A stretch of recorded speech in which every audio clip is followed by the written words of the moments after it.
Bonsoir à tous et bienvenue dans le journal des régions. On prend la direction de l'Assemblée nationale. Le ministre des Petites et Moyennes Entreprises et de la Promotion de l'Emploi est allé défendre son budget 2025. Il s'élève à 20 milliards de francs CFA. On écoute Modeste Kireko sur les différentes orientations. Selon un rapport de l'Organisation des Nations Unies, environ 73% des femmes sont victimes de violences en ligne, notamment de harcèlement, de menaces et de discours haineux, et 52% des enfants sont exposés à du contenu inapproprié en ligne. Pire, selon une étude de Common Sense Media, 60% des parents affirment ne pas savoir comment protéger efficacement les données de leurs enfants sur les plateformes numériques. Les filles, les femmes, les enfants, les jeunes, les adolescents sont souvent exposés à des abus. Nous avons détaillé à la représentation nationale l'enveloppe budgétaire que le gouvernement met à notre disposition pour le compte de l'année budgétaire 2025 qui s'élève à 20 milliards 448 millions 282 120 francs. Contre, pour le budget que nous sommes en train d'exécuter depuis le début de l'année 2024, une enveloppe budgétaire de 9 milliards 909 millions 289 016 francs CFA.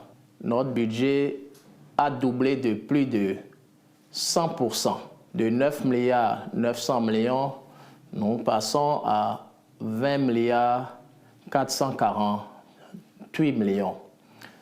Cela montre, s'il en était encore besoin, l'engagement du gouvernement du président Patrice Talon et sa détermination à accompagner 3 secteurs, et pas des moindres, de la vie socio-économique de notre pays, notamment le secteur des petites et moyennes entreprises, celui de l'emploi et enfin le secteur de l'artisanat.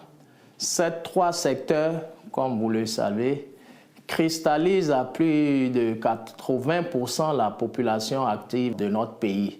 La vision du gouvernement est d'accompagner et de favoriser la croissance d'un nombre important de nos petites et moyennes entreprises, en même temps que parmi cette catégorie, d'arriver à faire émerger des champions nationaux, d'arriver à susciter la création et l'existence dans notre pays d'une masse critique de PME capables d'impulser la croissance et capables d'offrir des emplois pérennes et décents à notre jeunesse qui est en quête légitime de travail.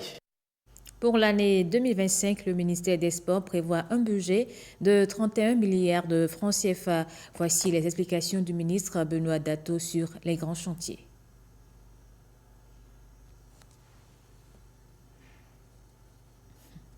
Au regard des nombreuses difficultés rencontrées dans le processus de lotissement de la commune de Lalo et en respect aux dispositions législatives, la municipalité rend compte à ses administrés. La mise en œuvre des opérations de lotissement et de recasement de la commune sur la période de janvier au 15 novembre 2024 était le principal sujet des échanges. Les gens ont déterré même des bornes et on a repris. Ce qui bloque le truc, c'est qu'il y a trop de familles qui n'ont pas les papiers, ils sont goudoutors, ils n'ont qu'à prendre leur conscience et savoir que ce que nous faisons là, que c'est pour leur bien. L'État central nous surveille de près. Cette deuxième séance de reddition pour le compte de l'année en cours est participative et les populations sont invitées à soutenir ce processus indispensable pour le développement de Lalo. Nous voulons faire un lotissement à visage humain. Si je suis propriétaire d'un domaine tel ferme, il est inconcevable qu'on me recase dans un bas-fond. S'ils sentent qu'ils sont brimés dans leurs droits, de ne pas hésiter à se rapprocher du secrétaire exécutif. Avoir une parcelle pour un Béninois, c'est une chose importante et sensible. Donc, j'ai le lieu de leur expliquer comment procéder afin d'avoir les conventions et tout ce qui est documents administratifs afin de couvrir leurs propriétés dans les normes, afin de bénéficier de certaines infrastructures et les nécessaires comme l'approvisionnement en eau, en électricité. Ça concerne les ouvertures de pistes, de voies et autres. L'exercice se poursuit dans les autres arrondissements de la commune. Les acteurs impliqués prennent l'engagement de respecter les tests en vigueur en la matière. Vous avez plutôt suivi la deuxième séance de reddition de comptes dans la commune de Lalo. La gestion durable des ressources en eau est un défi crucial dans le delta de l'Ouémé, une région riche mais exposée à des défis majeurs. Entre changement climatique et précipitations saisonnières, les populations locales font face à des inondations récurrentes et à la perte de leurs biens. Face à ces difficultés, le programme Duragir, financé par l'ambassade du Royaume des Pays-Bas, propose des solutions innovantes et inclusives. Christelle Tongodo et Benjamin Linayo. L'objectif de Duragir est clair, renforcer la résilience des populations face aux défis liés à la gestion intégrée des ressources en eau GIR. Ce programme repose sur une approche participative réunissant des partenaires diversifiés et impliquant activement les communautés locales. Il s'agit de mieux maîtriser l'eau, non seulement pour protéger les biens et les infrastructures, mais également pour assurer la sécurité alimentaire et la survie des populations dans cette région stratégique. Les mots importants pour nous dans ce projet, lorsque nous étions en train de l'élaborer, c'est la localisation. Parce que les éléments qui sont ressortis pour la durabilité sont principalement l'appropriation, l'engagement et la localisation. Quand ça repose sur les communautés elles-mêmes, quand ça repose sur les structures nationales, quand ça repose sur les structures locales, ça donne plus d'assurance quant à la durabilité. Duragir n'est pas simplement une continuation des acquis du programme OMI Delta. Il se veut un modèle, une vision prospective. En considérant les résultats obtenus et en renforçant les capacités locales, nous visons à ancrer la gestion intégrée des ressources en eau GIR dans les pratiques et les politiques locales, tout en garantissant la résilience des communautés face aux risques liés à l'eau. Je réitère notre détermination à faire de Duragir un modèle de collaboration efficace et de durabilité. Pour réussir, nous avons besoin de l'implication active des institutions, des organisations de la société civile, des médias et surtout des communautés locales elles-mêmes. Avec Duragir, le delta de l'Ouémé peut espérer une gestion plus efficace et durable de ses ressources en eau. Ce programme incarne l'espoir d'un avenir plus sûr pour les communautés en limitant les impacts des inondations tout en renforçant leur capacité d'adaptation face aux aléas climatiques. Les États-Unis viennent en soutien à l'effort de guerre du Bénin contre le terrorisme. C'est à travers un don de logistique au renforcement des capacités opérationnelles des forces armées béninoises. Allons au camp militaire de Dessa pour voir le lot d'équipements offerts avec Jules Akwaikou et Alexandra Dioton. Avec ces 12 véhicules blindés de transport de l'eau, nous avons multiplié les patrouilles pour sécuriser les populations du Bénin. 12 véhicules blindés de transport de troupes, 280 plaques balistiques et des radios tactiques, c'est le nouveau lot d'équipements de défense et de protection mis à la disposition des forces armées béninoises par les États-Unis. Ceci afin de promouvoir la stabilité au Bénin et dans la sous-région. Cet équipement et la formation qui l'accompagnent contribueront grandement à protéger et à sauver la vie des troupes au combat, à améliorer les communications entre les unités déployées et à accroître la capacité des FAB à protéger les populations. Nous avons organisé plusieurs événements de ce genre au cours des 12 derniers mois. Grâce à la coopération américaine, nous avons bénéficié, entre autres, de la cession de camions-citernes de Jet A1, un élément essentiel pour le bon déroulement de nos opérations aériennes, ce qui nous a permis de disposer d'une autonomie logistique indispensable pour nos forces. Plusieurs formations BORSEC qui ont permis à nos hommes d'acquérir des compétences tactiques améliorant ainsi notre efficacité sur le terrain dans la lutte contre le terrorisme. Ces moyens, en plus d'accroître la mobilité et la réactivité de nos troupes sur le terrain, vont offrir plus de protection pendant les déplacements. Voici qui permet aux forces armées béninoises d'être mieux préparées pour faire face aux défis sécuritaires du moment.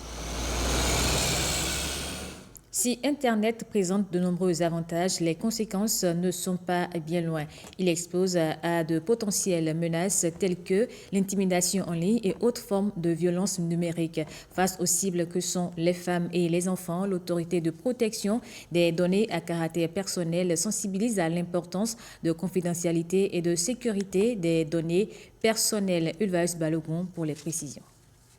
Selon un rapport de l'Organisation des Nations Unies, environ 73% des femmes sont victimes de violences en ligne, notamment de harcèlement, de menaces et de discours haineux, et 52% des enfants sont exposés à du contenu inapproprié en ligne. Pire, selon une étude de Common Sense Media, 60% des parents affirment ne pas savoir comment protéger efficacement les données de leurs enfants sur les plateformes numériques. Les filles, les femmes, les enfants, les jeunes, les adolescents sont souvent exposés à des abus liés à la collecte, au traitement, à l'utilisation inappropriée des données personnelles, incluant des pratiques discriminatoires. Cet atelier qui réunit les groupements de femmes, les associations de défense des droits des femmes et les directeurs de collèges sonne comme une réponse. Notre objectif commun doit être donc de construire un cadre robuste qui non seulement protège, mais aussi autonomise ces groupes vulnérables afin de leur permettre de participer pleinement et activement à la société numérique qui façonne nos vies aujourd'hui. Oui, vous avez raison de faire confiance au numérique. C'est un passage obligatoire. Il ne s'agit pas d'être réticent à aller en ligne. Oui, ceux qui fournissent les plateformes, et notamment le gouvernement béninois en ce qui nous concerne, vont mettre en œuvre les règles de politique nécessaires, vont s'assurer que les plateformes sont sécurisées, mais rien de tout ça ne peut être utile si vous ne jouez pas votre part. La première sécurité, c'est celle que nous-mêmes, nous sommes en mesure de nous apporter.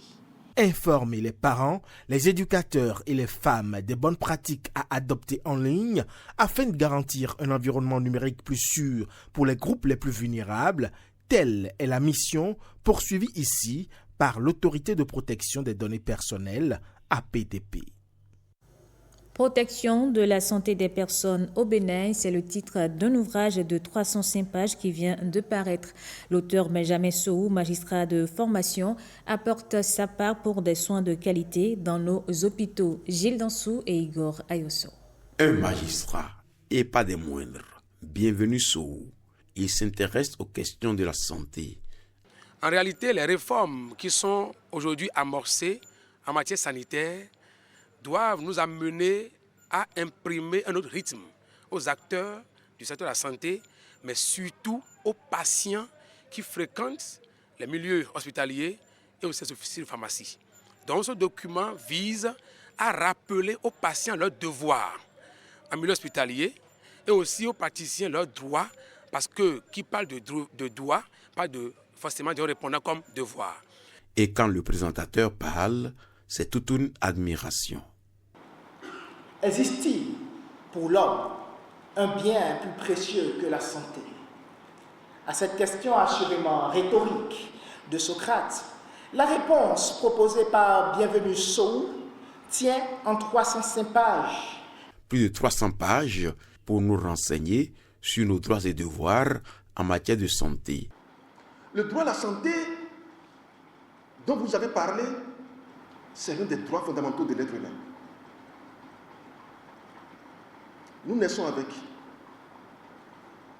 Mais c'est un droit qui a été problématisé à travers la Déclaration universelle des droits de l'homme de 1938, où il est devenu un droit programmatique.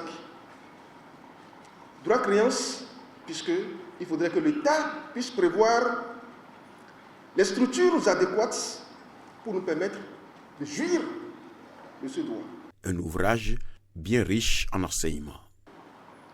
Ce livre est un outil, un guide, mais aussi un compagnon de réflexion. Je tiens également à exprimer ma gratitude envers tous ceux qui ont contribué à la réalisation de cet ouvrage. Un chef-d'œuvre à découvrir et parcourir. Et c'est la fin de ce journal. Merci à vous de l'avoir suivi.